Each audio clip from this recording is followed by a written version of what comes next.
ঘাসের চাষ শিখতে বিদেশে যেতে চান ৩২ কর্মকর্তা। প্রত্যেকের পেছনে ব্যয় হবে ১০ লাখ টাকা করে। এতে মোট বরাদ্দ চাওয়া হয়েছে ৩,২০,০০,০০০ টাকা। নিউজিল্যান্ড, অস্ট্রেলিয়া, থাইল্যান্ড ও ভিয়েতনামে এই বিষয়ে প্রশিক্ষণ নিতে যাবেন কর্মকর্তারা।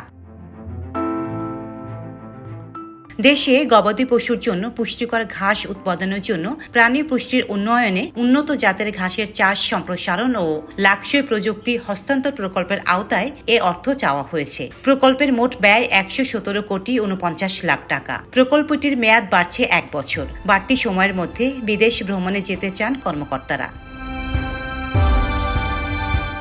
প্রকল্পটি বাস্তবায়ন করছে প্রাণী সম্পদ অধিদপ্তর। প্রকল্পের মেয়াদ বৃদ্ধির প্রস্তাব এরই মধ্যে পরিকল্পনা কমিশনে পাঠিয়েছে তারা। তবে দেশের বর্তমান পরিস্থিতিতে ঘাস চাষ শিখতে বিদেশ ভ্রমণে অর্থ ব্যয় করতে চান না সরকার। প্রকল্প পরিচালক আমজাদ হোসেন ভূঁইয়া বলেন, প্রকল্পের কাজ চলমান। বর্তমানে অগ্রগতি প্রায় ২৭%। আমরা বরাদ্দ ঠিকমতো পাইনি, তাই অগ্রগতি ভালো হয়নি। ডিসেম্বর ২০২৪ মেয়াদে প্রকল্পের কাজ শেষ হয়নি, এজন্য ১ বছর মেয়াদ বাড়ছে।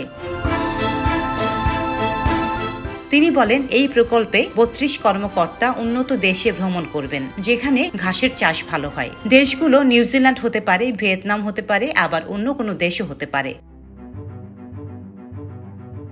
প্রকল্পের কার্যক্রম চলমান থাকলে খামারিদের মধ্যে উন্নত জাতের কাঁচা ঘাস চাষ জনপ্রিয় হবে। গবাদি পশুকে পর্যাপ্ত পুষ্টি সমৃদ্ধ কাঁচা ঘাস সরবরাহ বাড়বে। এতে গো খাদ্যের আমদানি নির্ভরতা কমবে।